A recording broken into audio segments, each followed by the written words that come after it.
আবার কোথায় গেছিলে তুমি? আমার কি চিন্তা হয় না নাকি? এই এক সপ্তাহ আগেই গ্রামের ওই বাঁশবাগানে তোমার সাথে এরকম একটা ভয়ঙ্কর ঘটনা ঘটেছে। এখনো মনে পড়লে আমি আঁতকে উঠি। তার ওপর হাতে পায়ে এত চোট পেয়েছো, এখনো পুরোপুরি সুস্থ হয়ে ওঠোনি। বাবা বলেছে যে যতদিন না তুমি পুরোপুরি সুস্থ হয়ে উঠছো ততদিন আমাদেরকে এই বাড়িতেই থাকতে, আর তোমাকে বাইরে বেশি বেরোতে বারণ করেছে। আর তুমি রোজ সকাল হলেই বেরিয়ে পড়ছো। আরে তুমি তো জানোই আমি এক জায়গায় বেশিক্ষণ থাকতে পারি না। তার উপর তোমাদের গ্রামটা এত সুন্দর, তাই সকাল হলেই একটু হাঁটতে বেরোই আর কি, গ্রামটা ঘুরে দেখি। চলে তো আসি দুপুরের মধ্যে, ভয় কিসের? তুমি বুঝতে পারছো না, আমাদের গ্রামটা আগে যতটা সুন্দর ছিল এখন ততটাই ভয়ঙ্কর হয়ে উঠেছে।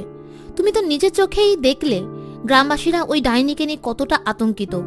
গ্রামের লোকেরা দিনের বেলা পর্যন্ত ওই বাগানের ভেতর ঢুকতে ভয় পায়, এমনকি ওই বাগানের পাশের রাস্তা থেকে যাতায়াত করতেও ভয় পাচ্ছে। আচ্ছা আচ্ছা, অত চিন্তা করো না। আমি ওই বাগানের আশেপাশেও যাই না, ঘরে চুপচাপ বসে থাকবো, তাই গ্রামটা একটু ঘুরে ফিরে দেখি। না, তুমি বেরোবে না, আমার খুব ভয় হয় তোমাকে নিয়ে। তুমি হাসছো, তার মানে তুমি আমার কথা রাখবে না। ঠিক আছে, আমার সাথে আর কথা বলবে না তুমি। আরে আরে, কোথায় যাচ্ছ? যা, আবার চলে গেল, পাগলি একটা। রাগ করাটা তো স্বাভাবিক, এত ভালোবাসে আমাকে, তাই চিন্তা তো হবেই আমার জন্য। আমাকে ক্ষমা করো রিমি, আমি তোমার এই কথাটা রাখতে পারলাম না। গত এক সপ্তাহ ধরে রোজ গ্রামে টহল দিচ্ছি, গ্রামের লোকেদের সাথে আলাপ করছি, আড্ডা দিচ্ছি। এই সবের পেছনে আমার একটাই উদ্দেশ্য, কোনোভাবে কথায় কথায় তাদের কাছ থেকে ওই ডাইনির ব্যাপারে জেনে নেওয়া। কিন্তু ওই ডাইনি বা ওই বাঁশবাগান সম্পর্কে কোনো কথা তুললেই গ্রামবাসীদের মুখ আতঙ্কে ভরে ওঠে। কেউ আর কোনো কথাই বলে না, এড়িয়ে যায় আমাকে।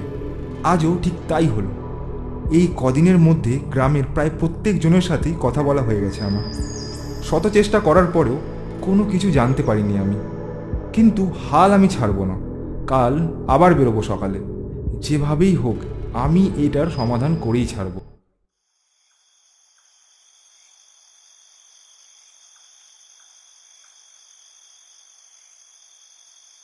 আরেকবার কল করে দেখো না বাবুকে, আমার বড় ভয় করছে। বাবু কোনোদিন তো এত দেরি করে না বাড়ি ফিরতে। দূর তোমার ভয়, আজ কার্তিক পুজো, বন্ধুদের সাথে জমিয়ে মদ খাচ্ছে হয়তো। ও তোমাকে অত চিন্তা করতে হবে না, ও ঠিক চলে আসবে। যদি ওই বাগানের দিকে। চুপ করো তো, রোজই তো রাত করে বাড়ি ফেরে। ও ভালো করেই জানে কোন রাস্তা থেকে বাড়ি আসবে। ভুলভাল কথা কম বলে যাও, নিজের কাজ করো, যত সব।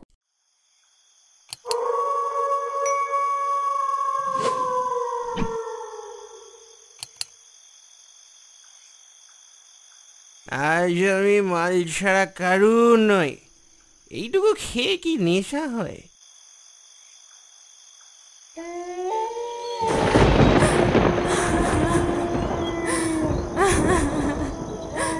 আরে উল্টু সিং, কাঁদছো কেন? কি হয়েছে? আমি আছি তো। আরে আরে দাঁড়াও, আরে কোথায় যাচ্ছ? চললে দাঁড়াও ফুলটুসি, দাঁড়াও গো। ও ফুলটুসি, আরে দাঁড়াও না। ছোটন, ছোটন, এদিকে এসো। এই তো ফুলটুসি, আমি আসছি। I am coming.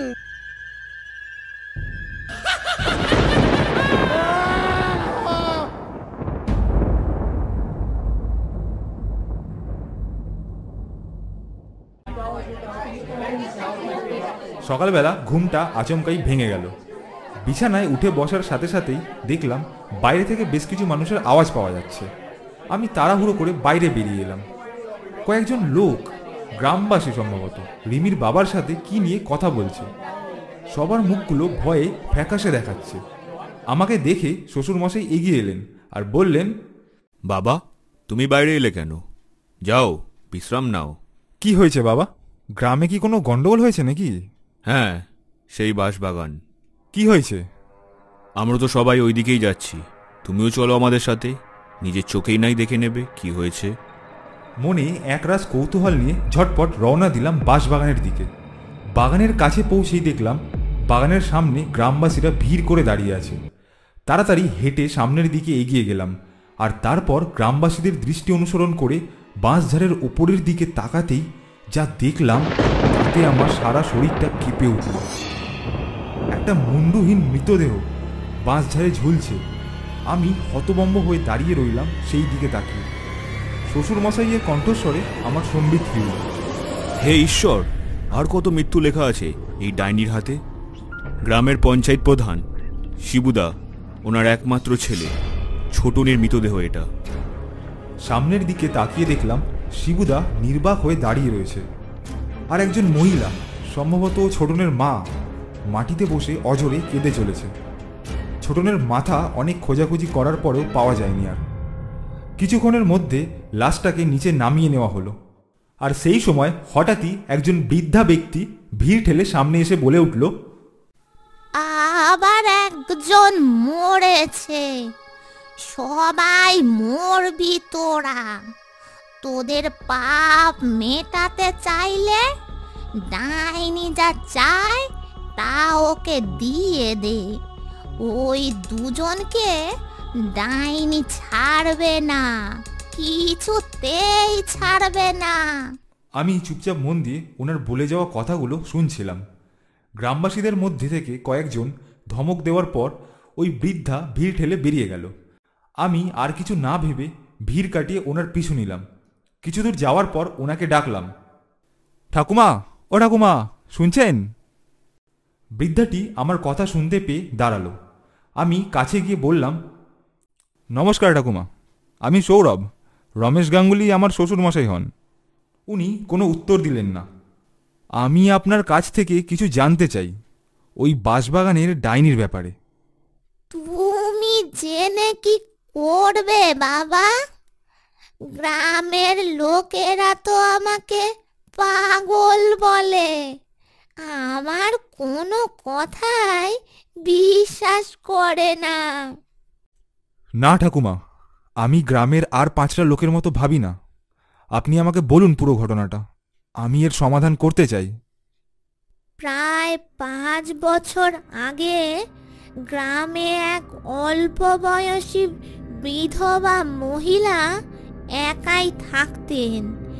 একদিন রাতে শিবু এবং শিবুর এক বন্ধু নিজেদের মুখ ঢেকে ঘরে একা পেয়ে মেয়েটির ওপর সুযোগ নেওয়ার চেষ্টা করে।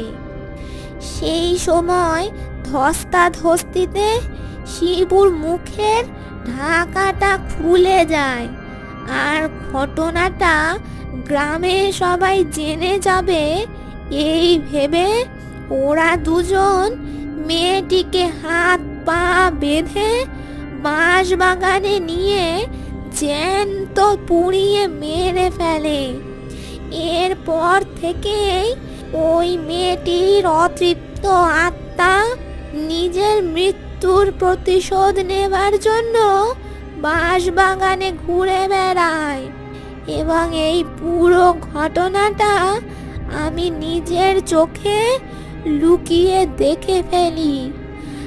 আমি অনেকবার চেষ্টা করেছিলাম গ্রামবাসীদের এই ঘটনাটা জানাবার, তখন শিবু আর শিবুর বন্ধু আমাকে পাগল বলে গ্রামে রটিয়ে দেয়।